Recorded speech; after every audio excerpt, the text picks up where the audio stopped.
बिस्मिल्लाहिर्रहमानिर्रहीम। अस्सलाम वालेकुम जी। बेटा हमने आज इस लेक्चर में चैप्टर नंबर 6 स्टार्ट करना है। चैप्टर नंबर 6 का नाम है वर्क एंड एनर्जी। इस चैप्टर के अंदर हमने बहुत सारी इंपॉर्टेंट चीज़ों को डिस्कस करना है और वो चीज़ें जो इस चैप्टर के लिए सबसे इम्पोर्टेंट हैं और कौन कौन सी हमने आउटलाइन कवर करनी है उनको हम अभी डिस्कस कर लेंगे कि कौन कौन सी ऐसी इंपॉर्टेंट चीज़ है जो हम आगे नेक्स्ट चैप्टर में जाके डिस्कस करेंगे। तो चैप्टर नंबर 6 की आप अपनी बुक का पेज नंबर 118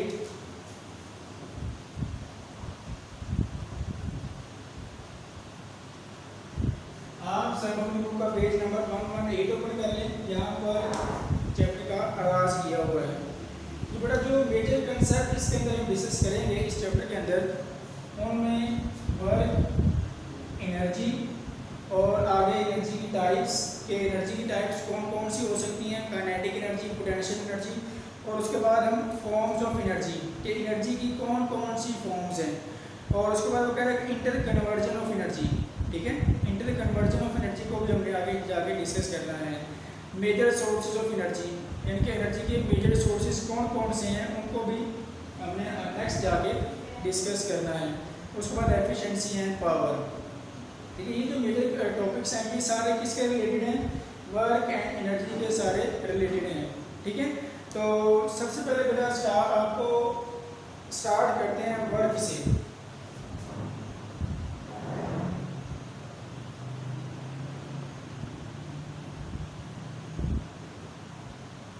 आप सबको पता है कि वर्क होता है क्या है, वर्क बेसिकली काम करना होता है। ठीक है, कि अगर आप किसी चीज़ पर फोर्स लगा रहे हैं उसको मूव करवाने के लिए या रोकने के लिए, तो उसको हम क्या नाम देंगे, उसको हम देंगे नाम वर्क। ठीक है, क्या आपने कितना काम किया है। ये काम डिफरेंट टाइप्स के हो सकते हैं, जैसे कि अगर आप किसी मूविंग चीज़ को रोक रहे हैं, कोई चीज़ अगर चल रही है उसको रोकने के लिए आप कोई फोर्स अप्लाई करते हैं तब आप उसे वर्क करते हैं। ठीक है, तो बहुत सारी हमारे डेली लाइफ में ऐसी एग्जांपल्स आती हैं जिनमें हम वर्क की टर्म को यूज़ करते हैं। तो बेटा वर्क की डेफिनेशन सबसे पहले करेंगे, जनरल डेफिनेशन कर लेते हैं। When a force acts on a body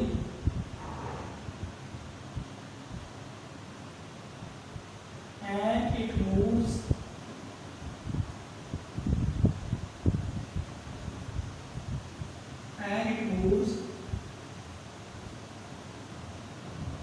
through certain area is called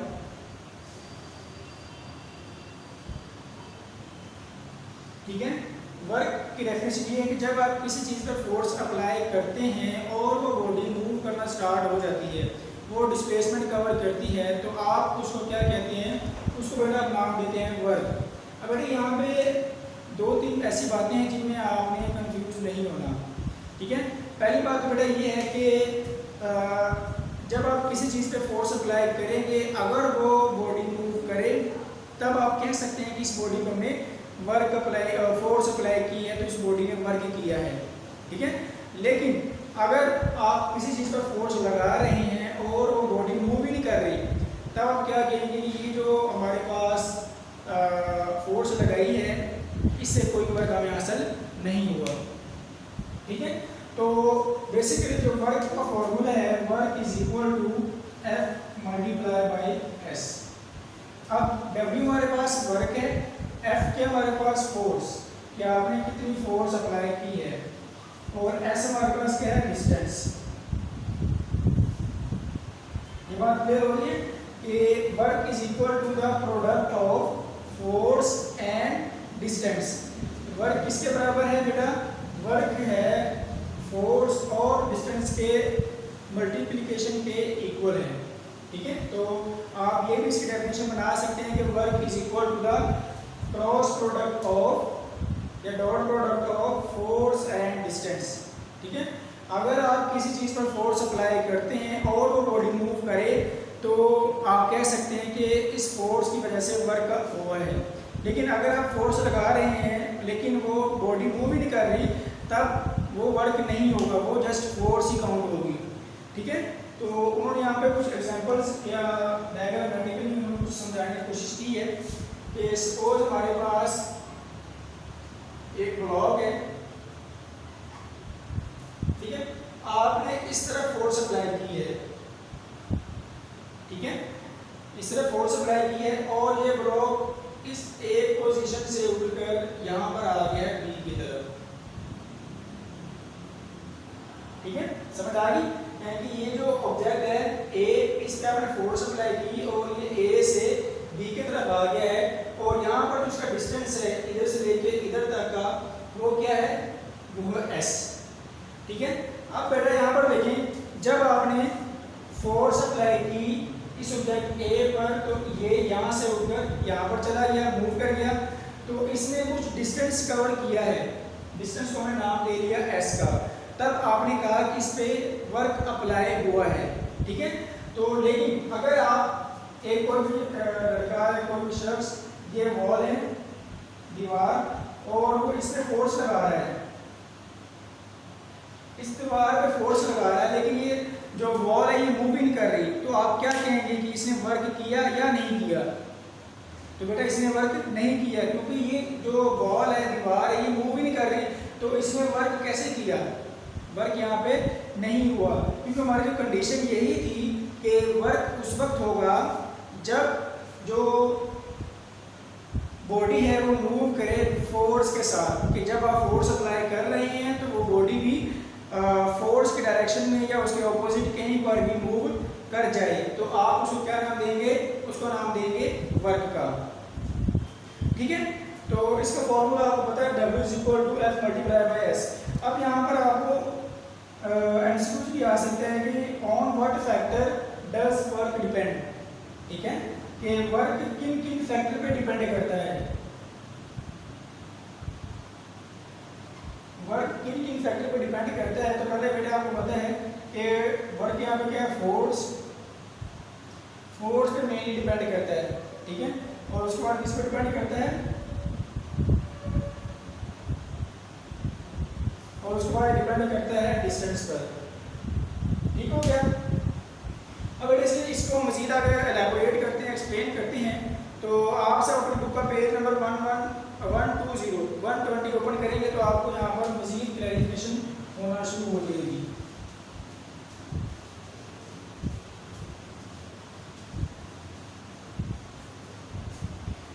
अब बेटे देखें कि सपोज हमने ये ब्लॉक लिया,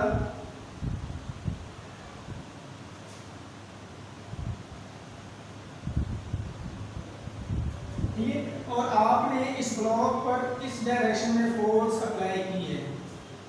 किस डायरेक्शन फोर्स अप्लाई की बेटा? आपने इस डायरेक्शन में फोर्स अप्लाई की है। ठीक है, तो अब देखिए ये मूव किस तरह करेगा, ये इस डायरेक्शन में मूव करेगा, जिस तरफ आप फोर्स लगा रहे हैं ये ऑब्जेक्ट उसी डायरेक्शन में मूव करेगा। ये भी आपको बात याद होनी चाहिए कि जब आप किसी चीज़ पर फोर्स अप्लाई करते हैं तो ऑब्जेक्ट की मोशन किस तरफ होती है, तो ऑब्जेक्ट की motion in the direction of force होती है। ठीक है, तो लेट्स सपोज हमारे पास ये ब्लॉक है, इसका नाम है ए, और आपने इस पर फोर्स अप्लाई की है एफ। ठीक है, यानी कि एक कोई पर्सन है वो यहाँ पर खड़ा हुआ और वो इस ब्लॉक को ऐसे अपनी तरफ खींच रहा है। तो यहाँ पर देखिए बेटा, इस फोर्स के यहाँ पर दो कंपोनेंट्स होंगे। क्या होंगे बेटा? दो कंपोनेंट। अब देखिए फोर्स एक तो लग रही है हॉरिजॉन्टली और दूसरी किस तरफ लग रही है? वर्टिकली। ये आपने पहले पढ़ा होगा कि फोर्स के कितने कंपोनेंट होते हैं बेटा? फोर्स के दो कंपोनेंट्स होते हैं। तो इसको मजीद आप ऐसे कर लें, ये हो गया इसका x कंपोनेंट fx और ये हो गया इसका y कंपोनेंट fy, और ये जो एंगल यहाँ बनेगा ये हो जाएगा थीटा। बेटा क्लियर है यहाँ तक? हमने सिर्फ ये कहा है कि जो फोर्स है यहाँ पर, जब हम इसे फोर्स अप्लाई कर रहे हैं, ये वाली फोर्स, इसके यहाँ पर दो कंपोनेंट्स आएंगे fx एंड fy। जो fx है ये क्या है? ये force along the x axis. ठीक है, और उसके बाद जो fy है, fy क्या है? Force along the Y axis. Clear है? तो बेटा यही आपको जो मेन पॉइंट्स आपको क्लियर होनी चाहिए। और उसके बाद आपको ये पता होना चाहिए कि ये फोर्स किसके बराबर होगी। जैसे हमने last I think last chapter में मैंने आपको डिटर्मिनेशन ऑफ फोर्स करवाया था, ठीक है। तो यहाँ पर जो एफ एक्स है वो किसके बराबर रहेगा, F x equal to F cos theta, ठीक है। तो इसको नाम ले लीजिए क्वेश्चन नंबर 1 का। और जो एफ वाई है ये किसके बराबर रहेगा, एफ साइन थीटा, इसका इक्वेशन नंबर 2। अब ये जो एफ वाई है ये कौन सा है, force along the y component y axis F sine theta, और F x equal to F cos theta का मतलब क्या है, ये force along the x axis, ठीक है। अब जो यहाँ पर इस डायग्राम के मुताबिक अब देखिए कि जब आप फोर्स अप्लाई कर रहे हैं इस डायरेक्शन में, तो ये जो बॉडी है किस तरह मूव कर रही है, ये body along the x axis move कर रही है। किस तरह मूव कर रही है, अलोंग द एक्स एक्सिस। तो यहाँ पर आप कहेंगे कि जो वर्क डन है, वर्क डन है वो किसकी वजह से हो रहा है, वो एफ एक्स की वजह से हो रहा है, ठीक है। ये किसकी वजह से हो रहा है, ये एफ एक्स की वजह से हो रहा है, ठीक है। तो यहाँ पर देखिए आप कि अगर आपके पास जो वर्क है, वर्क का फॉर्मूला क्या आता है, एफ मल्टीप्लाई बाई एस। ये एफ डॉट एस कर लिया आप, डॉट का मतलब क्या होता है, मल्टीप्लाई। इस बॉडी के लिहाज से जो वर्क है यहाँ पर वो एक्स कंपोनेंट के अलोंग हो रहा है, ठीक है। तो एक्स कंपोनेंट के अलोंग किस डायरेक्शन में होगा, इस डायरेक्शन के अंदर। तो आप यहाँ पर कह सकते हैं कि F W is equal to F X dot S, ठीक है। इस बॉडी के अंदर जो वर्क हो रहा है वो किसकी हो रहा है, वो हो रहा है हमारे पास एफ एक्स के लिहाज से, क्योंकि जो एफ वाई है वो बिल्कुल परपेंडिकुलर है, और ये जो फोर्स है डाउनवर्ड ये इसको आपस में कैंसिल कर रही है, लिहाजा जो हमारे पास एक्स कंपोनेंट है वही इसकी मोशन का बाइस है। तो यहाँ पर देखिए बेटा W is equal to F X की वैल्यू क्या थी, एफ cos थीटा और मल्टीप्लाई बाय एस। तो आप लिख सकते हैं इसे एफ एस cos थीटा, ठीक है। W is equal to F S cos theta, clear है। तो यहाँ पर देखिए तो जो हमारे पास वर्क है वो किससे बराबर है, वो है हमारे पास फोर्स के बराबर, डिस्टेंस और cos थीटा यानी कि angle between the x axis. जी बेटा यहाँ तक क्लियर है। अब एक और बात आपको याद होनी चाहिए कि जो वर्क है, वर्क कौन सी क्वांटिटी है, वर्क इज अ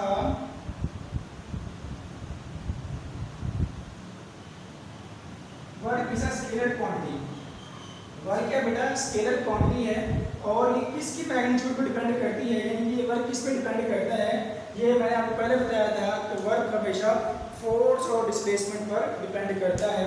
और तीसरी बात तो ये किस पर डिपेंड करता है, ये एंगल पर डिपेंड करता है कि फोर्स और उस बॉडी के अंदर कितना एंगल डेवलप हो रहा है, ये उस पर भी डिपेंड करता है, ठीक है बेटा। अब उसके बाद इसकी यूनिट्स हैं कुछ,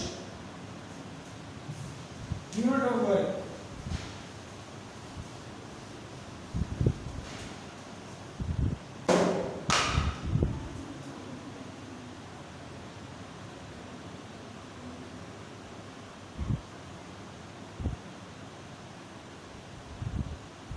यूनिट ऑफ वर्क, तो बेटा जो वर्क का यूनिट है वो होता है जॉउल। क्या होता है, वर्क का यूनिट होता है बेटा जॉउल, ठीक है। और आपको पता है कि अगर आप इसकी यूनिट निकालेंगे तो पहले आपको वर्क का फॉर्मूला पता होना चाहिए, work is equal to F multiply by S. अब वर्क का यूनिट हो गया जॉउल, और फोर्स का यूनिट क्या होता है, न्यूटन, और डिस्टेंस का यूनिट क्या होता है, मीटर, ठीक है। तो बेटा यहाँ पर अगर आप डेफिनेशन करेंगे कि जॉउल की डेफिनेशन क्या होती है, तो आप कहेंगे कि the work done will be 1 जॉउल। क्या होगा,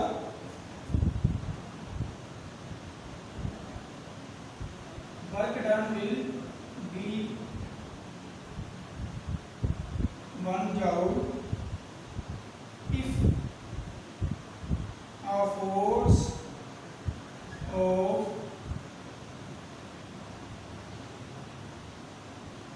1 Newton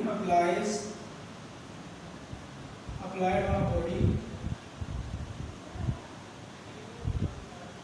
and it moves through a distance of 1 metre. ठीक है, यानी कि अगर आप किसी बॉडी पर 1 न्यूटन की फोर्स अप्लाई कर रहे हैं और वो ऑब्जेक्ट क्या करे बेटा, वो 1 मीटर का डिस्टेंस कवर करे, तब क्या होगा कि वो जो वर्क है या वो जो वर्क की क्वांटिटी है वो कितनी होगी, वो 1 जॉल के इक्वल होगी। ठीक है, work done will be 1 joule if a force of 1 newton applied on a body and it moves through a distance of 1 metre. कि अगर आप किसी बॉडी पर 1 न्यूटन की फोर्स अप्लाई कर रहे हैं और उसके नतीजे में वो ऑब्जेक्ट जो है वो 1 मीटर का डिस्टेंस कवर कर लेता है, तब आप कहेंगे कि ये जो वर्क है कितना है, ये है 1 जॉल।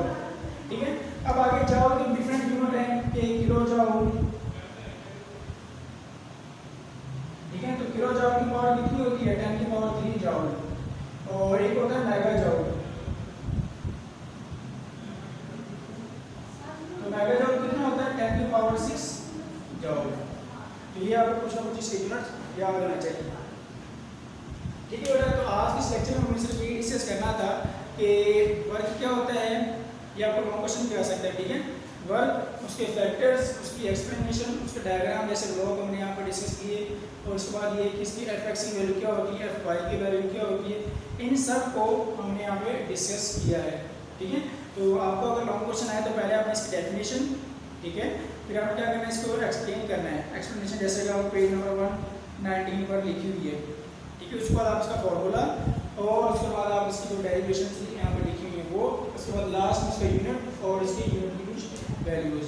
ठीक है बेटा, तो आज इस लेक्चर में हमने सिर्फ वर्क डिस्कस किया है। इंशाल्लाह नेक्स्ट लेक्चर में हम इसको मज़ीद आगे एलाबोरेट करेंगे इस चैप्टर को। तो अगर बेटा कोई क्वेश्चन हो तो आप